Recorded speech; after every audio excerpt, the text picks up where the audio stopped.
Hello students, today we'll start with the day 6 online class for science, and the chapter name is microorganisms, friend and foe. Till now we have seen that what are the major groups of microorganisms. We observed bacteria, fungi, protozoans as well as algae and their structure, where do the microorganisms live, and then we saw that how the microorganisms are friend to us. In the coming slides we are going to study that how they are harmful to us, how are they enemy to us. Now children, these pathogens, they causes diseases even in animals. Anthrax is one of the disease which is caused by bacterium Bacillus anthracis. The skin form present with a small blister with surrounding swelling that often turns into painless ulcer with a black center, and it causes fever, chest pain as well as shortness of breath. The second disease is a viral disease. It's caused by virus and the disease name is foot and mouth disease. It affects the animals. The virus causes a high fever for 2 to 6 days, followed by blisters inside the mouth and feet. You can observe in the image, and it's very infectious disease. Children, there are various pathogens which causes diseases in plants. Some common plant diseases caused by these microorganisms are citrus canker, rust of wheat, yellow vein mosaic of bhindi, or it is also called as okra. Now citrus canker is caused by bacteria. It is a disease affecting citrus species. Infection causes lesion on the leaves, stems, and fruits of citrus trees, including your lime, oranges, as well as grapefruits. It is not harmful to humans. It causes leaves and fruit to drop prematurely. And the mode of transmission of these bacteria is through air. Now the second disease, if you see children, it is a rust of wheat. It is caused by fungi that affects wheat, barley, and many other crops. Infection can lead up to 20% of yield loss. The third plant disease, we can see it's a yellow vein mosaic of bhindi. It is a viral disease and the transmission is through insects. It causes limitation of production of okra. So these are the three diseases caused by different pathogens, and their mode of transmissions are also different. Citrus by air, rust of wheat by air seeds, yellow vein mosaic of bhindi by insects. Food poisoning, children, is an illness caused by eating contaminated food. It is not usually serious and most people get better within a few days without treatment. But in most cases it has been observed that food is contaminated by this bacteria and they cause a severe problem to many of the people, those who suffer. You can see in this image some of the symptoms when the people they suffer by food poisoning. They may have abdominal pain, they may be having diarrhea or loose motion, they may suffer with fever, they may have symptoms of vomiting, nausea, as well as malaise. That is a general feeling of discomfort. So we have to make sure that the food which is being consumed, it should be covered, as well as it should not be spoiled or contaminated by microorganisms. Now, food preservation is very important method by which food poisoning can be avoided. Food preservation is a process of treating and handling food to stop or slow down the food spoilage, loss of quality, edibility, nutritional value, and thus even allow for the longer food storage. Children, you know that microorganisms, they spoil our food, and these spoiled food, they emit bad smell, and even they had a bad taste, and color also changes. So when this food items, as you can see in the image, when it is being packed, when it is being preserved in the container, it is being made ensure that the quality of the food should not be go down. It should have the nutritional value. The food which is being present inside, it should not get spoiled, as well as it should come for the longer duration. Now, some of the common method of preservation we are going to study, children. The first method is by using chemicals. The chemicals which are being used, they may be sodium metabisulfite or sodium benzoate. Sometimes it has also been seen that salt and edible oil also being used to preserve food item because they check the growth of microorganisms or microbes. So these are some of the chemical method by which preservation of food can be done. So when we are adding these chemicals or salt or edible oil, they are called as preservatives. Preservation by common salt is a very common method. Table salt or sodium chloride is a common preservative because it is non-toxic, inexpensive, as well as it tastes good. Common salt has been used to preserve meat and fish for ages. Meat and fish are covered with dry salt to check the growth of bacteria. Salting is also used to preserve amla, raw mangoes, as well as tamarind. Children, now next method by which we can preserve food item is by using sugar. Sugaring is a food preservation method similar to pickling. Sugaring is the process of desiccating a food by first dehydrating it, removing water from it, then packing it with pure sugar. This sugar can be crystalline in the form of table or raw sugar. Jam, jellies, squashes are preserved by sugar. Sugar reduces the moisture content, which inhibits the growth of bacteria which spoil food. So you can see in this images, children, many of the food items can be preserved by using sugar. Children, now next method we'll see by the use of oil and vinegar how the food can be preserved. Use of oil and vinegar prevents spoilage of pickles because bacteria cannot live in such an environment. Vegetables, fruits, fish, and meat are often preserved by this method. So you can see in these images, children, that oil and vinegar is also one of the way, apart from salt, apart from sugar, apart from chemicals. These are the also ways by which food can be preserved. Children, you must have seen that at home when the milk comes, we used to boil the milk because boiling kills many microorganisms.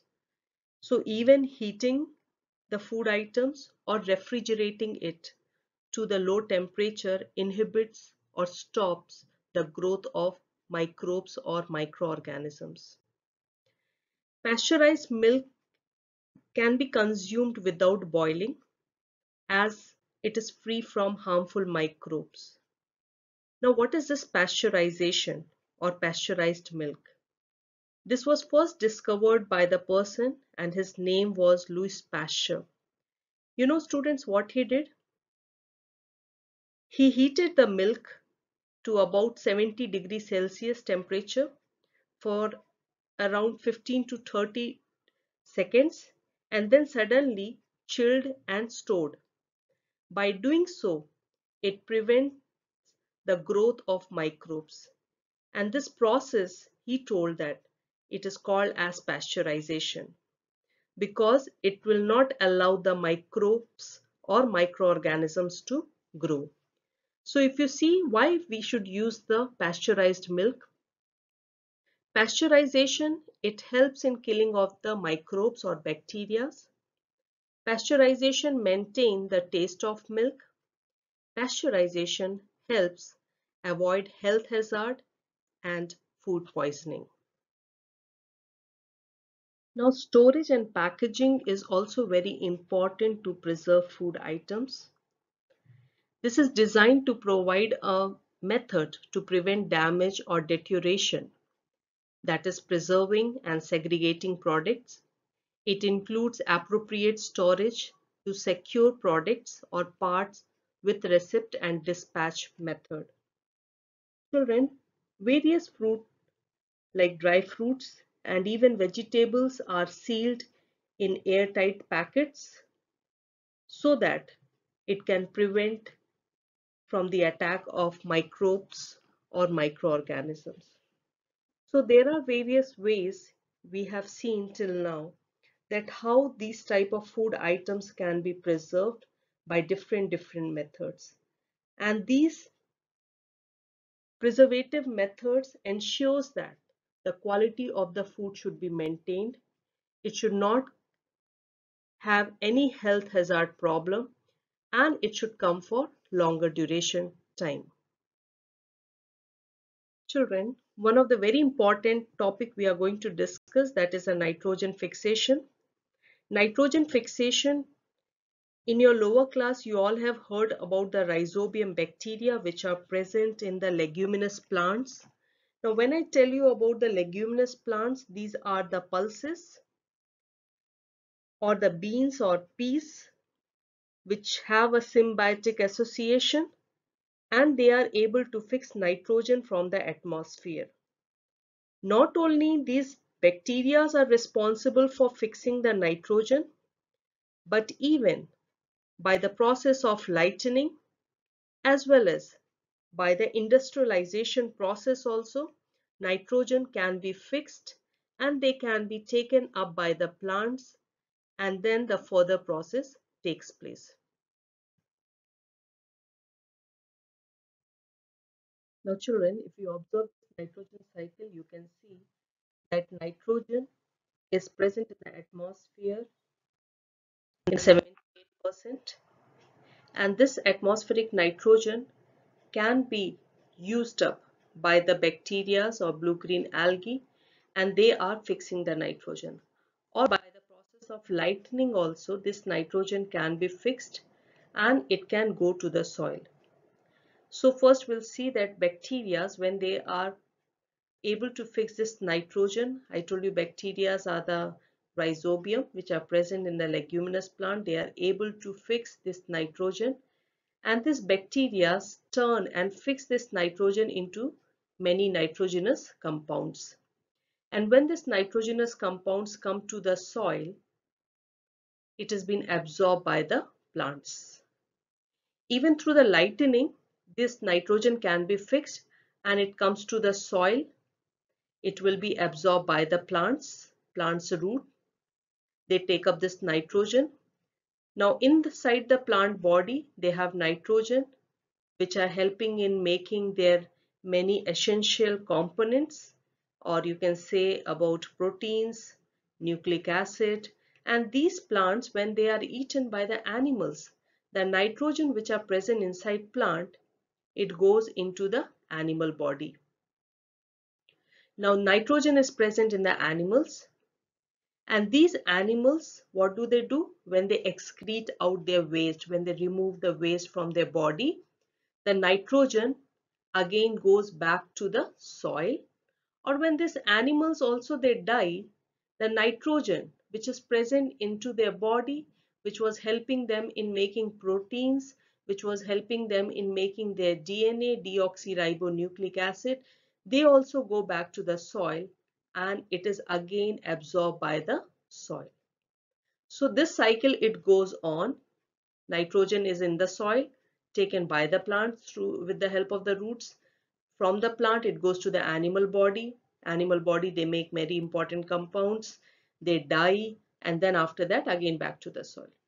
Now, from the soil, there are certain bacteria which are able to take this nitrogen into the elemental form back to the atmosphere. It means the compounds of nitrogen which are present inside soil, they are being converted or simplified by the bacteria which are present in the soil into its gaseous form or elemental form, and by which what happened, the nitrogen again goes back to the atmosphere.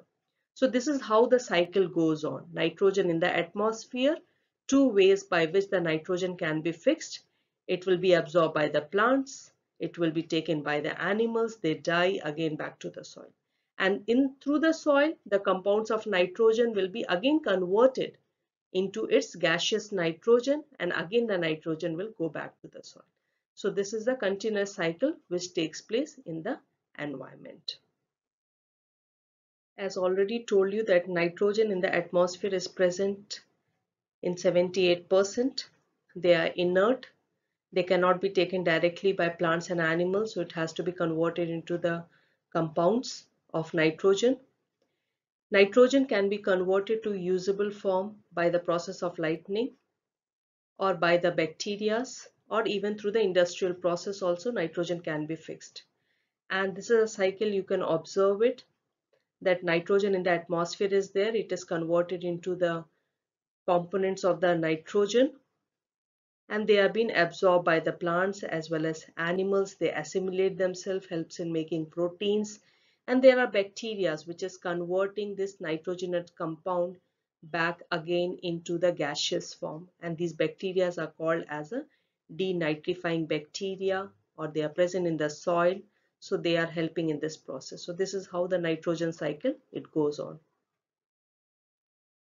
Now children, here we are going to discuss some of the very important questions what we have learned in this chapter, microorganisms, friend and foe. The first question says, what are the four major group of organisms? Write at least two diseases caused by them. So the four major groups of microorganisms are bacteria, virus, protozoans, as well as fungi. Bacteria, they cause disease like tuberculosis, typhoid. Virus, they cause chickenpox, polio.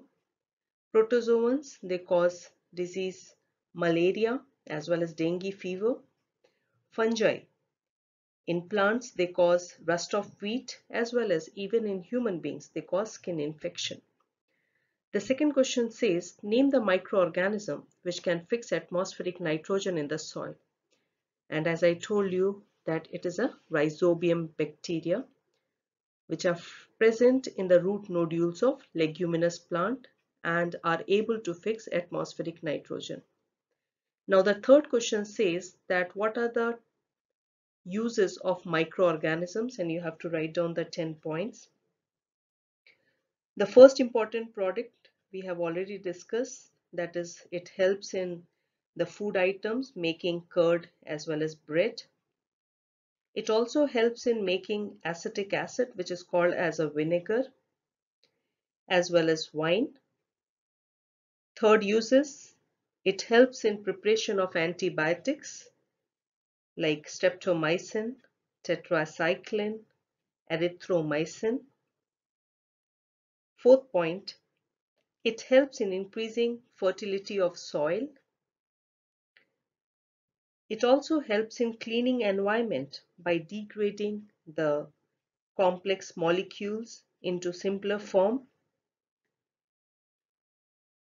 Microorganisms also helps in making many dairy products. It also helps in making insecticides. as well as it helps in the sewage treatment plant, and it also helps in the preparation of vitamins.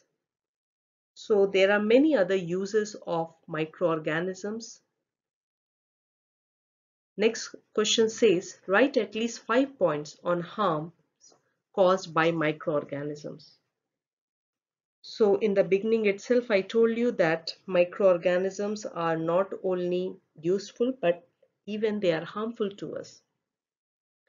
Apart from causing diseases in the human beings that we'll see later, they cause diseases like citrus canker caused by bacteria, rust of wheat caused by fungi, yellow vein mosaic of bhindi caused by virus in plants.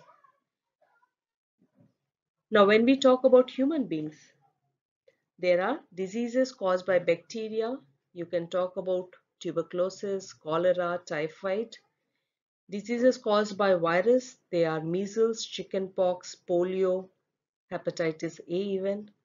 And when we talk about protozoans, it can be malaria, dengue fever. So these are some of the harms which can be caused. So you can write down any 5 points. Now next question says, with the help of the label diagram, explain the nitrogen cycle.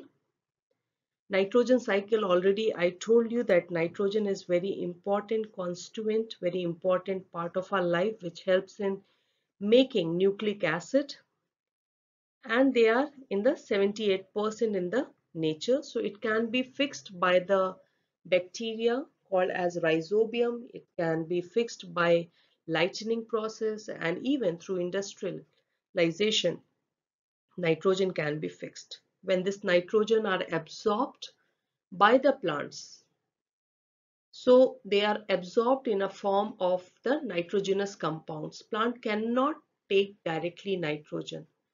So they are being converted into the nitrogenous compounds, and then plant takes up this nitrogen. They are being absorbed by the roots of the plants. This nitrogen, when they are eaten by these animals, so nitrogen compounds, it goes into the animal's body.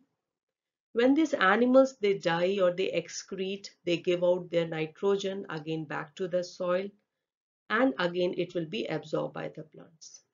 There are some bacteria, children, they are called as a denitrifying bacteria. They have a capability to take this nitrogen and to convert it into its elemental form or into its gaseous form back to the atmosphere. So this is how the nitrogen cycle it goes on. And in the beginning, I told you that even there are bacteria that known as rhizobium, which are present in the root nodules of the leguminous plant and which are able to fix nitrogen. So these are some of the important questions, children. So you all can note down these answers into your any of the notebook. If you have fair copy, you can note down these answers. You can draw the diagrams. The diagram should be in the box. Proper heading should be there. All the labeling should be in the bold, and all this answer should be written very neatly. Thank you.